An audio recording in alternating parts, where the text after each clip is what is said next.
Disney Christopher Robin. A boy, a bear, a balloon. Long ago, there was a boy named Christopher Robin who had many friends in the 100-acre wood. It was a wondrous place, filled with tea parties, adventures, and games. Time passed by, as time is wont to do, and the boy grew up.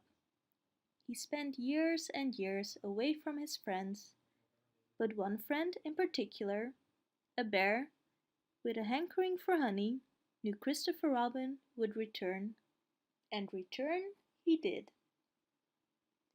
One blustery day, the 100-acre wood had a very special visitor, none other than Christopher Robin, an older, bigger Christopher Robin. Winnie the Pooh was delighted to have his old friend back, even if he was a bit frownier than Pooh remembered and spoke of strange things like responsibilities. Christopher Robin thought the 100-acre wood seemed different too. Pooh, was it always this gloomy? He asked, gripping his case of important things. We don't seem to be getting anywhere. Normally, Pooh mused, I just wait for somewhere to come to me. We could stop until this mist is mistless. But Christopher Robin decided he could get them unlost. They trudged on and soon came across an alarming warning. Oh, bother, said Pooh. There are no such things as heffalumps and woozles, said Christopher Robin. Of course there are, Pooh replied. Don't you see the sign? Luckily, the pair didn't meet any heffalumps or woozles, or even any jaculars. But they did come across some familiar tracks. Those are our footsteps, Christopher Robin cried. We just went in a circle. Just then, Christopher Robin's case of important things flew open. Sheets of paper trilled through the sky. No, he exclaimed. Pooh offered his balloon, for no one could be uncheered with a balloon. Yet Christopher Robin was still not cheered. There's more to life than balloons and honey, he yelled. I'm not a child, I'm an adult now. But you're Christopher Robin, Pooh said. No, Christopher Robin replied. I'm not how you remember me. With that, Christopher Robin hurried to gather his important things. When he was done, he realized a certain bear was gone. Pooh, he called. It is one thing to be lost together. It is quite another to be lost apart. So Christopher Robin searched high and low for his friend until roar! A loud heffalumpy sound cut through the wood. Heffalumps and woozles are not real, Christopher Robin reminded himself. In fact, Christopher Robin was so busy not looking for heffalumps, he fell right into a heffalump trap. And down, down he went. It seemed Christopher Robin was stuck. He was not sure how the day could get any worse. Then it began to rain. Pooh! Anyone? Help! Christopher Robin yelled and tried to climb and yelled some more.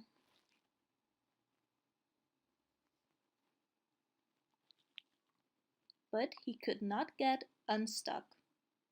After a while, Christopher Robin tuckered himself out so much he fell asleep. Sometimes the thing to do is nothing, Dream Pooh told him. Nothing? Christopher Robin frowned. Yes, Dream Pooh answered. It often leads to the best something. When he awoke, Christopher Robin found the heffalump trap was almost filled with water. He started to panic. Then he remembered Dream Pooh's very good advice. Just do nothing. And wouldn't you know, Christopher Robin floated to the top, making his way out of the heffalump trap. Muddier, if a little gladder, Christopher Robin went to find Pooh and the rest of his friends.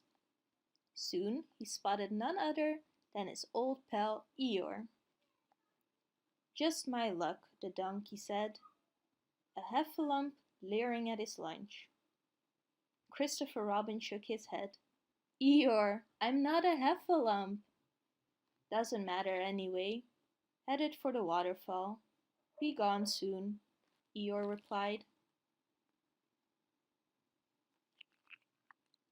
"Oh, don't worry, Eeyore," Christopher Robin called. "I'll save you." Throwing his head and case and coat to the ground, he dove into the river. It wasn't as deep as it once was. "Right," Christopher Robin said as he stood up. "I'm grown now." He let out a big booming laugh, the first one he had in years. "Laughing at my misfortune," Eeyore observed. "Oh well." Reminded of the task at hand, Christopher Robin quickly grabbed the donkey and got him safely to shore. "Hello, heffalump," Eeyore said once they were out the river. Christopher Robin helped dry him off. "I'm not a heffalump. I'm Christopher Robin, the one who used to try and cheer you up." Eeyore stared at him. "I don't remember being cheery." Christopher Robin decided to move on to a different topic. "How did you end up in the water?" he asked. "Woke up, windy, house blew down, fell in the river, can't swim." "Roar!" A loud heffalump growl interrupted them. Christopher Robin and Eeyore decided to look for the others. When they got to Owl's house, they discovered it had fallen down, just like Eeyore's. The blustery day had clearly been one of the wood's blusteriest. Roar! Another heffalump call sounded. Heffalumps are not real, Christopher Robin thought again. Summoning all his courage, he crept closer and closer to the house, only to find... Aha! There was the noisy culprit. A broken weather vane on Owl's roof. Christopher Robin laughed. "Of course." Roar! Christopher Robin stopped the heffalump mid-roar. "But no owl," he observed. "What happened?" Christopher Robin peered through a hole in Owl's roof. "They were all here. I see rabbits' carrots." He felt the uneven roof planks, and someone was bouncing. Tigger. Christopher Robin then spotted another clue. Acorn shells, a whole trail of them. "Follow them and we'll find Piglet," Eeyore said. Christopher Robin and Eeyore hurried through the wood, from one acorn to the next, calling out for their friends. After a little while, they heard a squeaky voice. "Who is it? Who's there?" "It's just me," Eeyore replied. Little Piglet breathed a sigh of relief as he stepped out from behind a tree. "Eeyore, thank goodness it's you." "Oh, and a heffalump." Eeyore nodded toward Christopher Robin. Piglet screamed, running off, despite Christopher Robin's protests. They followed Piglet to a large hollow log. "Piglet, you've led the heffalump right to us," Rabbit's voice reprimanded. "Hello, everyone," Christopher Robin called. Suddenly, a blur of black and orange stripes bounced in front of him. "I'll pound ya! I'll pound ya!" "Tigger, it's Christopher Robin," Christopher Robin said. Eeyore sighed. It was time to find out once and for all. He peered at Christopher Robin, and wouldn't you know, It is, Eeyore decided. I can see it in his eyes now. Christopher Robin's grin spread from the bottoms of his feet to the top of his head. Well, how about that? Tigger cheered. Our old pal! Ah, yes, I see it, Owl said. Never really doubted it at all. Would you like to join us, Christopher Robin? We're hiding from the heffalump.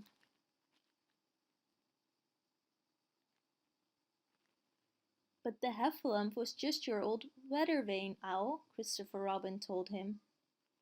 Rabbit's long ears twitched.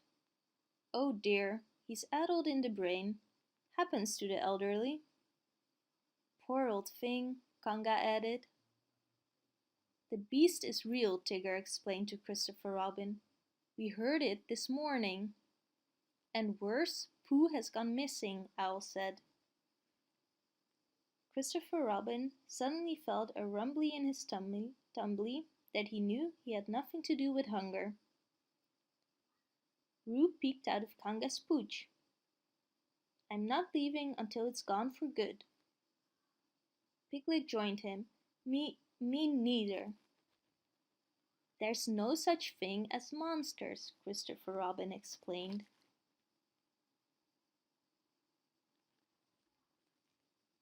But then Christopher Robin saw the looks on their faces. Faces of old dear friends he hadn't seen in a very long time. They needed his help. He decided, in this case, nothing would not do. He would have to do something. You're right, Roo, he declared. We've got a scary heffalump here, and it's time I defeated it. And so, Christopher Robin and Eeyore set off once more, now on a hunt for a beastie. Aha, there it is, Christopher Robin said, pointing in the direction of a large clearing. Stop, heffalump!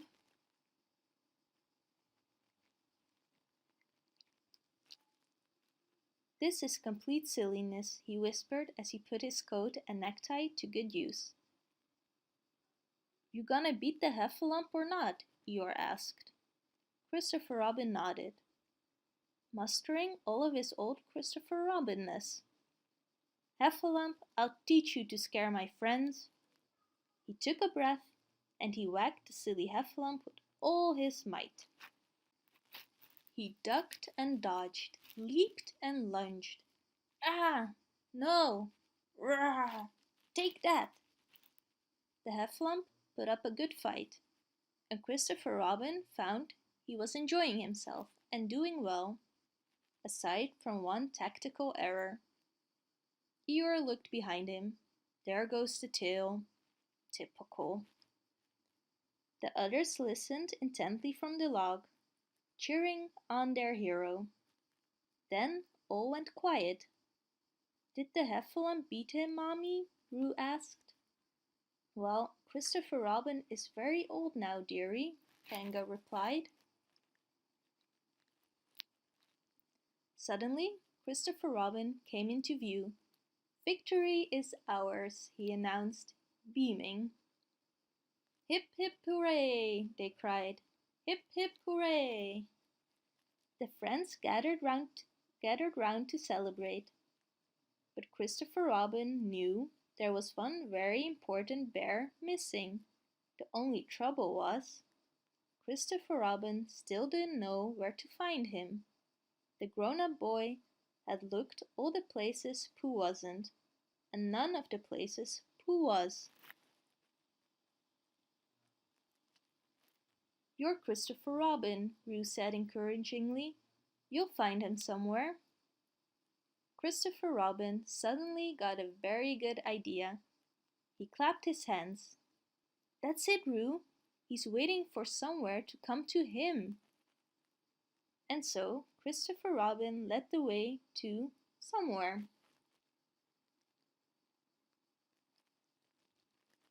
Hello, Pooh, Christopher Robin said as he approached the bear. Hello, Christopher Robin.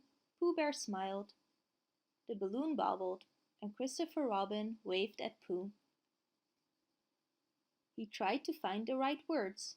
"I'm so terribly sorry, Pooh. I never should have yelled." "But I am a bear of very little brain," Pooh replied.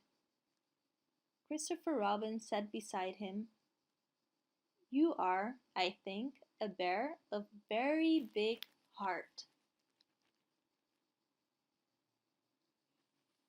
The friends hugged. Christopher Robin told Pooh about the heffalump, about helping the others, and about how he had been feeling lost for quite some time. "But I found you, didn't I?" Pooh asked. So he had. Really, they had found each other. And somewhere was a very good place to be, indeed.